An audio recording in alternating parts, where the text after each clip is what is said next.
Buenos días tengan cada uno de ustedes, hermanos, hoy en esta mañana. Gracias porque el Señor nos ha dado una oportunidad nuevamente de estar aquí reunidos para estudiar la palabra de Dios. Una cosa que quiero mencionar, hermanos, antes de empezar nuestra clase.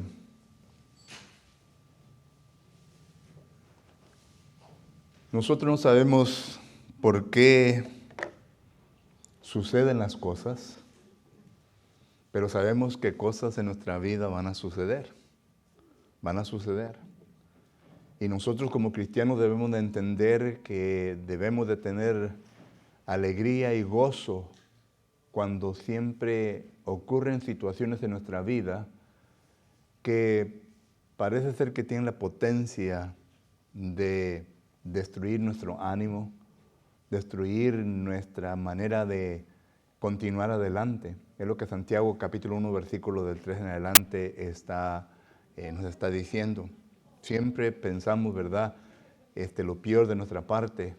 Pero una cosa tenemos que entender, hermanos, que Dios está con nosotros. Dios está con nosotros y no importa qué es lo que venga a nuestra vida, siempre vamos a ser triunfantes porque Dios está con nosotros. Y los versículos ya los conocen. Éxodo capítulo 14, versículo 14. Romanos capítulo 8, versículo 31. Primera de Juan capítulo 4, versículo 1 en adelante. Todos estos textos nos dan a entender que mayor es el que está con nosotros que aquel que está fuera en el mundo. Y sabemos bien, ¿verdad?, que nuestro adversario, Satanás, siempre va a andar luchando para tratar de destruir y sembrar duda en la mente de nosotros. Destruir al cristianismo y sembrar duda en la mente de nosotros. Pero nosotros tenemos que seguir marchando adelante, hermanos. Como dice el escritor de Romanos capítulo 8, versículo 28, que todas las cosas nos habrán de salir a bien.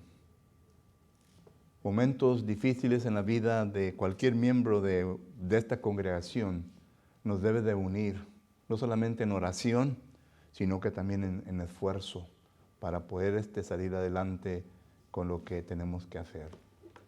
Para ustedes, quien aún todavía no saben, nuestros hermanos Cavazos anoche perdieron su casa en un incendio, ¿verdad?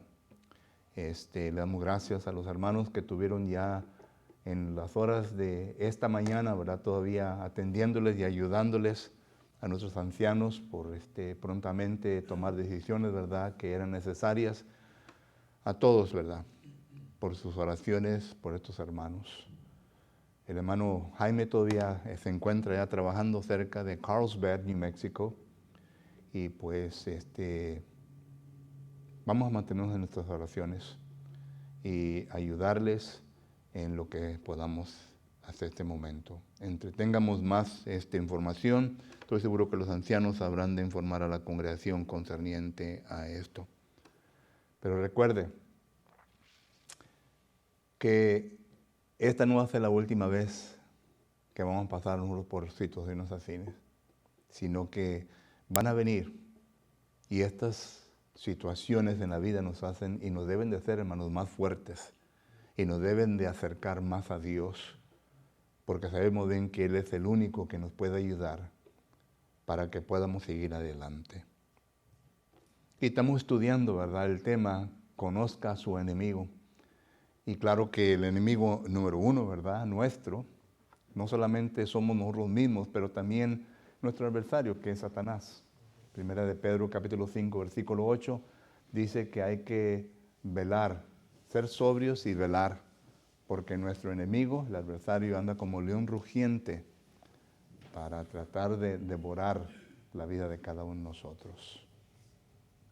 En esta mañana vamos a continuar, pues, entonces, estudiando este tema. Conozcan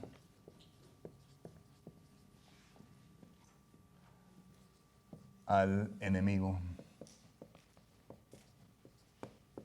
Okay. Ya hemos estudiado varios domingos por la mañana y recuerde que este estudio es un subtema del tema principal que los ancianos han aprobado para este año, para esta congregación. en donde Deuteronomios capítulo 10, versículo 12 dice, ¿qué es lo que exige o qué es lo que pide Dios de su pueblo? Y claro que nosotros lo hemos hecho más personal. ¿Qué es lo que pide Dios de esta congregación de aquí de Edinburgh, Texas?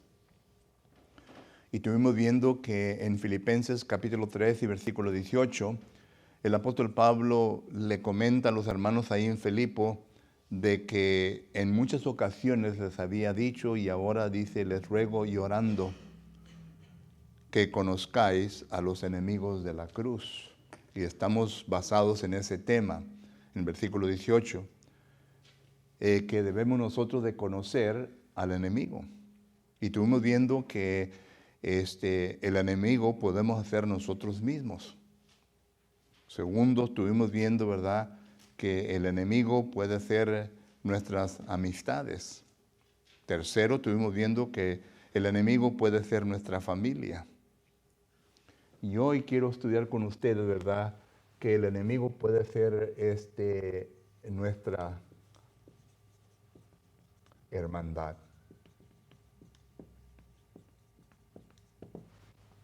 Los hermanos en Cristo en ocasiones se pueden convertir nuestros enemigos. Y quiero primeramente, hermanos, definir nuevamente la palabra enemigo. Y hemos visto que la palabra enemigo simplemente quiere decir contrario.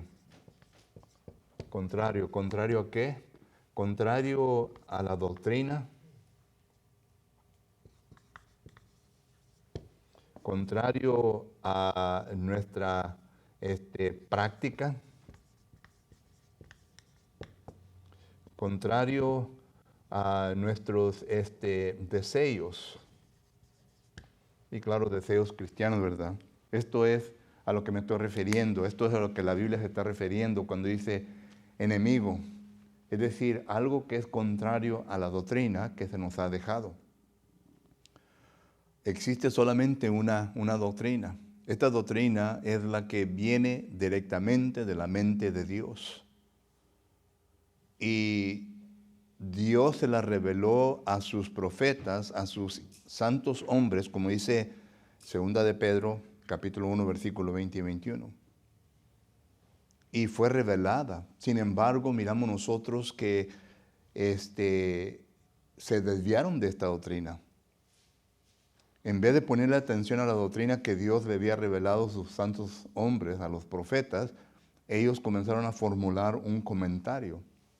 Y claro, ¿verdad? Ya todos conocemos la historia del Torah, del Talmud. Es comentario.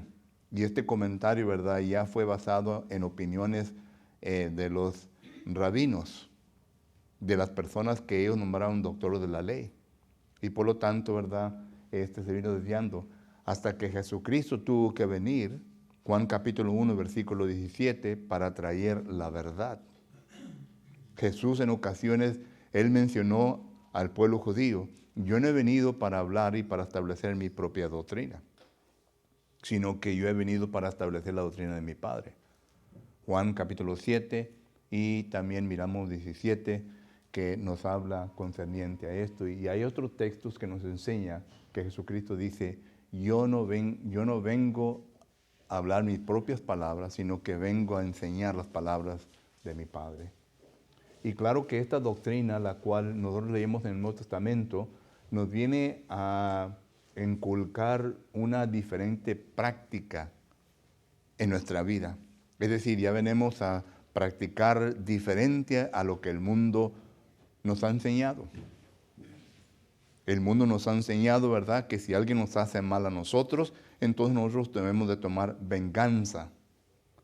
Pero Dios dice que no debemos de tomar venganza. Romanos capítulo 12, versículos del 8 en adelante, dice que la venganza le pertenece a Dios.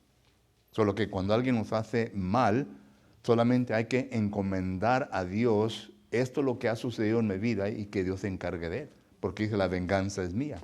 Hebreos capítulo 10. Entonces es algo en contra de la palabra, la práctica que nosotros como cristianos debemos de llevar a cabo. ¿Alguien dijo algo? Romanos 12:19. 12:19. Ok. Lo que miramos nosotros, ¿verdad?, que ahí está. Y luego también el deseo. El deseo nuestro, hermanos, es uno conforme al Espíritu, no conforme a la carne. Y recuerde que la carne tiene diferentes deseos. Solo que entonces el deseo debe ser un deseo espiritual, cristiano. Todo esto, todo lo que está en contra de todo esto, ¿verdad?, se constituye enemigo nuestro. Y cuando hablamos de nuestra hermandad, estamos hablando de los hermanos en Cristo. Uno puede decir, pues ¿cómo puede ser que un hermano en Cristo se pueda convertir en nuestro enemigo? Fácil. Cuando no está conforme con la práctica o la doctrina de nuestro Señor Jesucristo. ¿Ok? Solo que vamos a ver algunas cosas en cómo la hermandad se puede constituir enemigo nuestro.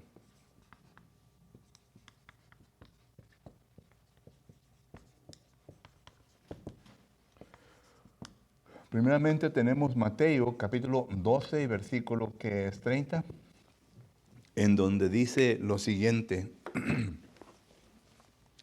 Mateo capítulo 12 versículo 30 dice la palabra de Dios de la siguiente manera: el que no es conmigo, contra mí es, y el que conmigo no recoge,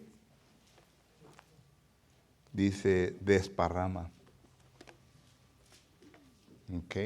Ahora, hablando de la hermandad, estamos hablando pues de la familia espiritual. Todos los que estamos aquí, hermanos, somos una familia espiritual. Todos. Tengo mis hermanas, tengo mis hermanos. Ustedes también tienen lo mismo, sus hermanos, sus hermanas. Somos una familia espiritual. Dice Efesios capítulo 2 y versículo 19, concerniente a esto, el apóstol Pablo menciona lo siguiente. Efesios capítulo 2 y versículo 19 dice la palabra de Dios: así que ya no sois extranjeros ni advenedizos, sino conciudadanos de los santos y miembros de la familia de Dios. Somos miembros de la familia de Dios. Tenemos a un hermano mayor que es Jesucristo. Jesucristo es nuestro hermano mayor. Él también viene a ser la cabeza de la iglesia. Tenemos a un padre, porque no somos hijos bastardos, como dice Hebreos capítulo 12.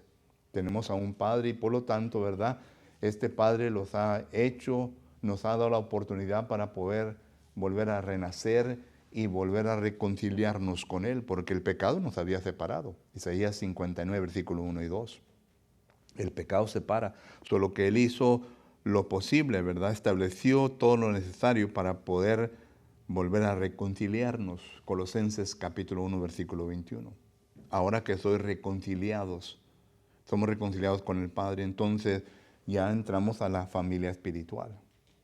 Pero en ocasiones, hermanos, suceden problemitas. Y en ocasiones, ¿verdad?, no podemos estar en unidad. Y esto es lo que el texto nos está enseñando. Mateo capítulo 12, versículo 30. Que el que no es conmigo, desparrama. Es decir, el enemigo, la hermandad se convierte en nuestro enemigo, algo contrario, cuando no hay unidad en el propósito que tenemos que llevar a cabo en nuestra vida. Como familia, ¿qué es lo que tenemos que hacer? Como familia espiritual. La unidad, muy bien. Efesios capítulo 4, versículo 1, ¿verdad? ¿Mande? La oración, ok. ¿Qué más? Como familia, ok. Primero de Pedro, capítulo 2, versículo 17, que debemos de amarnos unos a los otros. ¿Qué más? Como familia, ¿qué es lo que tenemos que hacer? Dice un texto, ¿verdad? Romanos capítulo, ahora es 13, ¿verdad? Que cuando uno duele, ¿qué tenemos que hacer nosotros? Yeah. O sea que una familia, ¿verdad?, tiene que sentir lo mismo uno por el otro. No debemos de consumirnos, de mordernos unos a otros, dice el apóstol Pablo en Gálatas capítulo 5 y versículo 15. No debemos de comernos, no debemos de mordernos unos a otros. Y claro, hermanos, que conflictos van a venir y luego la desunidad se va a establecer a consecuencia de diferentes niveles que encontramos dentro del cuerpo de Cristo Jesús. Ya hemos hablado de esto. En la congregación encontramos miembros, ¿verdad? Están los recién convertidos, están los niños en Cristo, están los carnales, están los espirituales. Además de esto, ¿verdad? Dice la Biblia que están también los débiles, ¿ok? Los fuertes, solo que en esta mixtura de membresía que se encuentra entre el cuerpo, ¿verdad? Pues va a haber conflicto y va a haber una desunidad, ¿ok? Y aquí es en donde miramos nosotros lo contrario, lo contrario. Y por lo tanto, ¿verdad? Entonces esto viene a constituir una enemistad entre uno con el otro. Y claro, hay textos que nos enseñan de eso, ¿verdad? Mateo capítulo 5, versículo 23 y 24 dice, si vienes al altar con tu ofrenda, ¿y qué? Y te recuerdas de qué. Si tu hermano tiene algo contra ti. Eso es contrario, ¿verdad? Eso es contrario. Dice, deja ahí la ofrenda y qué. Noten la importancia que le pone Dios a todo esto. Hasta que no vas a reconciliarte, hasta que no exista una unidad. Dios no puede recibir una ofrenda de una persona que está en desunidad con otro miembro del cuerpo de Cristo Jesús. No puede. Dice, anda primeramente y arregla eso y luego trae tu ofrenda al altar, hermano Juan. Sí, hermano, ahorita que mencionaron varios puntos importantes, unos mencionaron el amor, la unidad, todo eso, pero les faltó lo más importante, hermano, la comunicación. Así es. Si usted no platica conmigo, yo no sé qué problema trae usted conmigo o yo con usted, y no vamos a estar de acuerdo. Por eso a veces viene mucha desunidad, mucho desamor, mucha enemistad, porque no se lleva a cabo. Lo primero es y hablar con el hermano.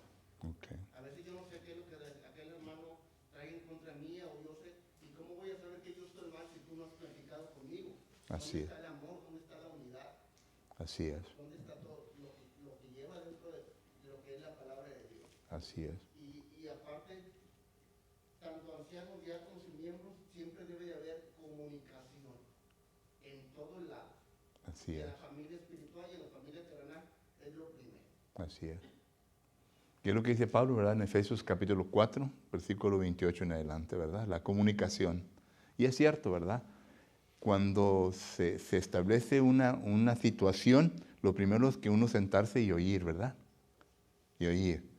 No apuntar dedos y no ir con rumores, ¿verdad? Y es lo primero que uno hace. Corre con los rumores, con las sospechas. Viene a asumir, ¿verdad? Que esto es lo que se está llevando a cabo, esto es lo que se está estableciendo. Y claro, ¿verdad? Uno tiene que sentarse y tiene que comunicarse uno con el otro las cosas, ¿verdad? Y no solamente en la familia terrenal existente, sino también en las iglesias, en las iglesias de Cristo, hay ese detalle, hermano. Y lamentablemente en todas. Así es. La falta de comunicación. Y lamento decir esto, hermano, por nosotros los hispanos, hermano, no nos podemos hablar con una voz calmada, sino que nos tenemos que gritar uno al otro. ¿Verdad? ¿Estoy equivocado? Nos tenemos que, se nos levanta la voz, ¿verdad? Hay que hablar calmadamente. Bueno, si hay falta, bueno, vamos a ver qué es la falta y vamos a tratar de arreglar. Vamos a buscar la solución. No queremos buscar, ¿verdad?, el ganador. Queremos buscar la solución. ¿Qué es la solución al problema? ¿Ok? Porque si comenzamos empuntando dedos y acusando, ¿verdad?, pues nos vamos a dar cuenta que posiblemente los dos tengamos el problema, ¿verdad? Pero hay que calmadamente llegar a la solución. ¿Cuál es la solución? Pero lamento decir, vuelvo a decir, ¿verdad? No, los hispanos, ¿verdad? Somos muy gritones. Se nos sube la sangre rápidamente. Y es lo que dice Efesios capítulo 4, versículo 30, ¿verdad? Quítese toda, ¿qué? Gritería. Quítese toda gritería. Hay que calmadamente, para poder llegar al punto que tenemos que llegar. No necesitamos que gritarnos uno al otro. No necesitamos que faltarnos el respeto uno al otro. No necesitamos que hacer nada, sino que calmadamente. Y ya si la persona entonces, después de todas las evidencias y ya calmadamente hablando con ella, ¿verdad? Se llega al acuerdo que, bueno, tú eres el del problema, no porque yo lo digo, sino porque ahí están todas las evidencias y continúa todavía con la de él, entonces ya hay otro proceso que seguir, ¿verdad? Pero calmadamente. La Biblia dice, segunda a los Tesalonicenses, capítulo 3, versículo 14, que no los tengamos, ¿qué? Como enemigo, sino como hermano. Y uno dice, bueno, ¿cómo viene a usted citar ese texto cuando estamos hablando del enemigo? Bueno, estamos hablando de dos diferentes cosas, hermanos, ¿ok? Estamos hablando de dos diferentes cosas. Estamos hablando con una persona, ¿verdad? Con todo su deseo, se convierte en enemigo y no importa qué es lo que se le diga, qué es lo que se haga, ¿verdad? Él como quiera, él o ella va a seguir haciendo lo que está haciendo. Estamos hablando de los principios, del punto que habla el hermano Reyes, de la comunicación. No nos tengamos por enemigo al principio, sino que empecemos a trabajar para llegar a un arreglo. Y ya cuando llega a un punto, entonces ya que claramente se establece la línea, ¿verdad? Como Jesús aquí lo dice, el que no es conmigo es contra mí. Ya aquí lo está estableciendo como ¿qué? Como enemigo. Ya no es amigo, sino como enemigo de él. Y a eso me estoy refiriendo, hermano Víctor.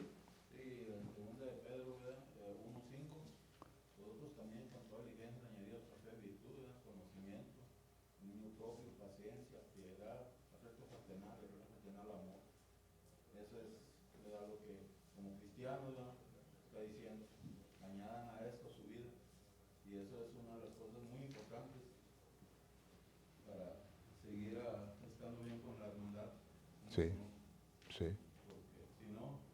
Ya. Muchas veces, como dice usted, gritamos y todo. Dice que la palabra áspera hace subir el furor, ¿verdad? Pues sí. La blanda respuesta quita la ira. Y si tenemos el conocimiento, pues lo vamos a poner en práctica. Proverbios capítulo 15, versículo 1, ¿verdad? Para que lo lea. Pero sí, yo, hermano, es mi raza, ¿verdad? Somos hispanos. Pero lamento decir que se nos sube la sangre muy rápido nosotros. Y vuelvo a repetir. ¿Eh? No. Muchas veces la envidia te lleva a hacer cosas que no convienen, ¿verdad? Pero el ser humano estamos hechos al pecado, ¿verdad? Sí. La realidad, no debe ser así, ¿verdad? Así, no debe. Recuerde, somos familias, hermanos. Somos una familia espiritual. Y no estamos en competencia. Yo quiero ir al cielo y quiero que ustedes todos van al cielo también, ¿verdad? Solo que ¿dónde está la competencia?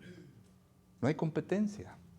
Somos hermanos en Cristo y por lo tanto debemos de ayudarnos unos a los otros concerniente a cualquier situación, conflicto, ¿verdad? Que se pueda encontrar. Y recuerde, va a haber porque hay diferentes niveles. Hay diferentes niveles. Pero no comencemos, ¿mande?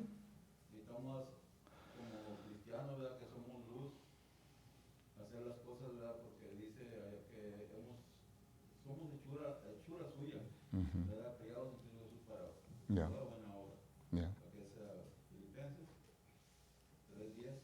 Efesios 2:10. Ya. Un poco la computadora. Bueno, ¿verdad? Porque sabemos que ya Juan 5:28 y 29 dice que no es más bien de eso, que vendrá la hora cuando todos los dan sus cultos, dirán su voz, ¿verdad? Mas los que hicieron lo bueno saldrán a resurrección de vida, mas los que hicieron lo malo a resurrección de condenación. Correcto. Solo que entonces conozcamos al enemigo que puede ser nuestra hermandad cuando no estamos unidos en Cristo Jesús, hermano. La unión es necesaria y es fuerte, hermanos. Cuando nosotros estamos unidos, hermano, nadie puede contra nosotros. Porque no solamente la unidad nuestra es la fuerza, sino que Dios está con nosotros y nos está ayudando en todo lo que tenemos que hacer. Recordemos eso. ¿Ok? Ahora, claro que va a haber desacuerdos entre nosotros, pero vuelvo a repetir, se pueden arreglar. Otra manera en cómo podemos ver la hermandad siendo nuestro enemigo, ¿verdad? Es concerniente a las herejías, hermanos. A las herejías destructoras. Y esto lo miramos en 2 de Pedro, capítulo 2, versículo 1. Las herejías destructoras que se han establecido. Doctrinas falsas. Vuelvo a repetir, las personas quienes se convierten en nuestros enemigos son aquellos los que están contrario a ¿qué? A la doctrina. A la doctrina. Y miramos nosotros entonces que en la doctrina, 2 de Juan, capítulo 1, nomás tiene un capítulo, ¿verdad? Versículo 7, dice, porque muchos han salido al mundo, ¿verdad? ¿Y de quién está refiriendo? De los falsos profetas. Ahí hizo la palabra anticristo, ¿verdad? Muchos han salido al mundo y miramos nosotros que 2 de Pedro, capítulo 2, versículo 1, dice que hubo falsos profetas en el pueblo de Dios, así como lo habrá hoy en día. Y se está refiriendo a que a la iglesia, noten que usa el pueblo del Antiguo Testamento, pero también usa la iglesia, y miramos nosotros que ellos habrán de introducir herejías destructoras. Y hoy en día, hermanos, miramos nosotros que herejías destructoras que se han establecido dentro del cuerpo de Cristo Jesús y que han dividido congregaciones y aún también familias. Por ejemplo, tenemos nosotros concerniente a la renovación de este mundo. No sé si usted está familiarizado con esa doctrina, pero ya muchas iglesias de Cristo están enseñando, predicadores, de que este mundo no va a ser destruido, sino que va a ser renovado. Esa doctrina, por mucho tiempo, los testigos de Jehová la han enseñado. Esa es doctrina que viene de parte de ellos, que este mundo no se va a destruir. La teoría de ellos y la enseñanza falsa de ellos es de que aquí van a haber varias sectas. Solamente los 144,000 van a estar arriba con Jesucristo reinando. Ya conocen toda la historia, ¿verdad?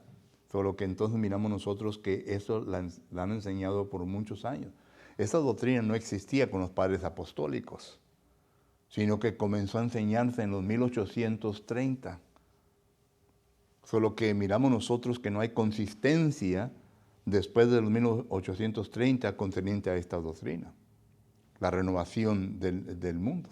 Pero ahora ya está surgiéndose y ya está enseñando entre el cuerpo de Cristo Jesús.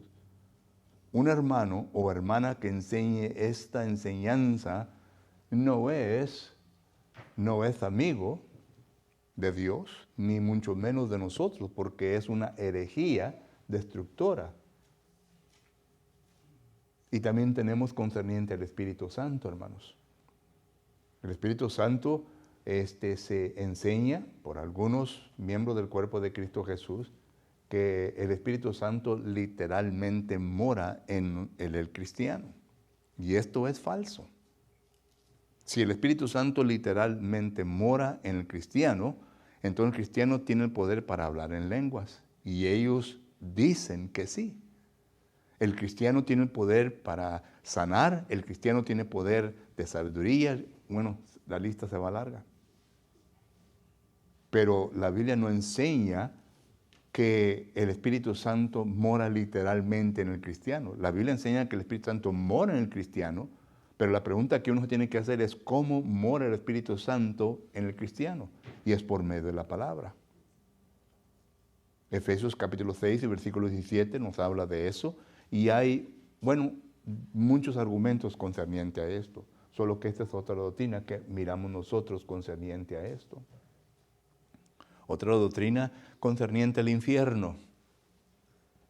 ¿Saben ustedes que dentro del cuerpo de Cristo Jesús ya hay congregaciones y predicadores de la iglesia de Cristo que no creen que existe un infierno?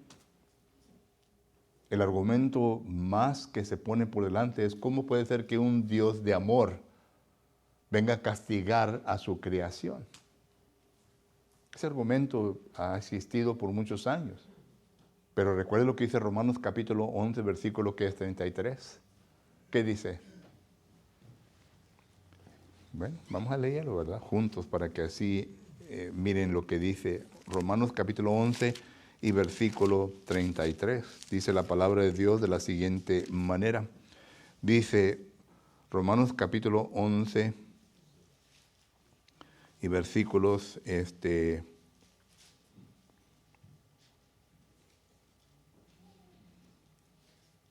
dice, oh profundidad de las riquezas, de la sabiduría de la esencia de Dios, cuál insonables son sus juicios y inescrutables sus caminos. Y luego continúa diciendo, ¿verdad? Ese no es el texto que quería buscar, quizás me puedan ayudar algunos de ustedes, donde dice, Dios es amor, pero hay que se cuide de la severidad de Dios. Es el 22, ¿verdad? El 22. Mira pues, Romanos 11, 22, mira pues la bondad y la severidad de Dios.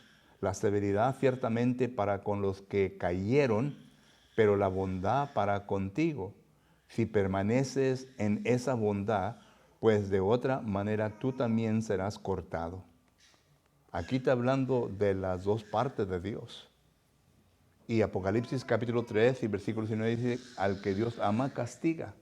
Solo que miramos nosotros una parte de Dios, que Dios únicamente está aplicando su justicia.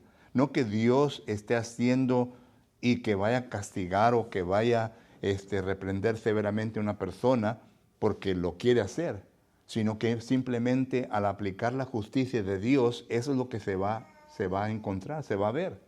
Pero ¿quién tuvo la culpa? La persona, no Dios. Dios simplemente ha aplicado su justicia, porque Dios es justo, Dios es bueno. Y por lo tanto, cuando el ser humano viene a viene a entrar al pecado, entonces ese pecado merece, ¿verdad?, que sea castigado. Y ahí se ve la justicia de Dios. Recuerden lo que dice Juan capítulo 3, que es versículo 17, leemos el 16. Pero el 17 dice que Jesucristo, bueno, vamos a leerlo. Juan capítulo 3 y versículo 17. Juan capítulo 3 y versículo 17 dice la palabra de Dios de la siguiente manera. Juan 3, 17 dice, porque no envió Dios a su Hijo al mundo para condenar al mundo, sino para que el mundo sea salvo por él. El que en él cree no es condenado, pero el que no cree ya ha sido condenado porque no ha creído en el nombre del unigénito Hijo de Dios. Y esta es la condenación, considere esto, y esta es la condenación, que la luz vino al mundo. ¿Quién es la luz? Jesucristo, Juan 8, 12, que la luz vino al mundo y los hombres amaron más las tinieblas que la luz porque sus obras eran malas, porque todo aquel que hace lo malo aborrece la luz y no viene a la luz para que sus obras no sean reprendidas. Este versículo, ¿a quién le está poniendo la culpabilidad? ¿A Cristo? El texto está diciendo, Cristo es bueno, Cristo es justo, Cristo es luz. Pero cuando Él vino al mundo, ¿verdad?, las obras malas del ser humano vinieron en contraste. Cristo solamente vino al mundo y porque es luz, vino a luzar las obras malas del hombre. Esto es lo que vino a hacer. Y así Dios también. Solo que concerniente a ciertas herejías, miramos nosotros que se han formado, que se han establecido dentro del cuerpo de Cristo Jesús. Tales personas se convierten en nuestros enemigos, hermano. Y por eso es que nuestros ancianos tienen cuidado, ¿verdad?, en quién invitan para venir a hablar y predicar en este púlpito. Los ancianos tienen que tener cuidado para ver a quién ponen delante de aquí para que edifique la congregación. Es la responsabilidad de ellos. Ellos son los supervisores, Hechos capítulo 20, versículo 28, sobre la congregación.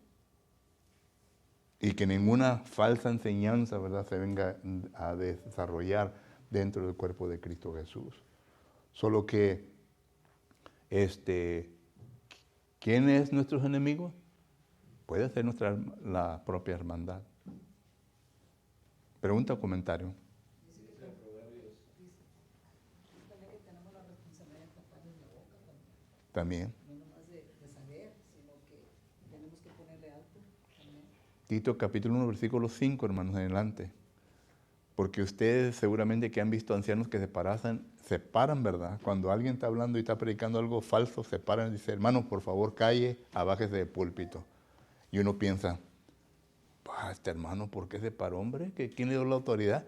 Tito capítulo 1, versículo 5. Dice, es precisamente que se le tape la boca a estos que andan predicando falsedad. Tienen ese poder, tienen esa responsabilidad. Muchos ancianos no lo hacen, ¿verdad? Sino que hasta que no se baje, entonces ya el anciano se para.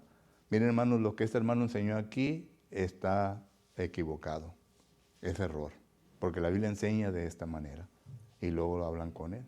Solo que hay diferentes maneras en cómo llevar a cabo, pero si se para y públicamente viene a decir lo que tiene que decir, autoridad de la Biblia existe. Gracias, hermano, por eso, hermano. Sí, hermano, tocante a los testigos de Jehová, que estaba usted diciendo, yo he hablado con ellos unas 2 o 3 veces, me ha tocado. Y yo les digo, ¿verdad? Pues aquí en Juan 14, 2, ahí dice el Señor que va a ir a preparar lugar, preparar lugar para le dan la casa de mi padre muchas moradas ahí. Yeah. Y si me trae preparar lugar, pues veré como haré así mismo. Así es. Y tocante al infierno, ¿verdad? Pues también tenemos en Lucas 16, donde dijo al padre Abraham, permite que Lázaro que su dedo, ¿verdad?, me lo ponga en mi lengua, porque ya no aguanto esta llama de fuego. O sea, está en un lugar de tormento. Correcto. Pero La otra es de 2 Pedro 3:10, ¿verdad? Donde dice, ¿verdad?, que el día del Señor vendrá como ladrón en la noche, en el cual los cielos pasarán con gran estruendo y los elementos ardiendo serán deshechos, y la tierra y sus obras que en ella están. así es. Gracias, hermano. Solo que tenemos que tener cuidado, hermanos. Tenemos que tener cuidado. Porque nuestra hermandad puede ser nuestro enemigo también, hermano Juan.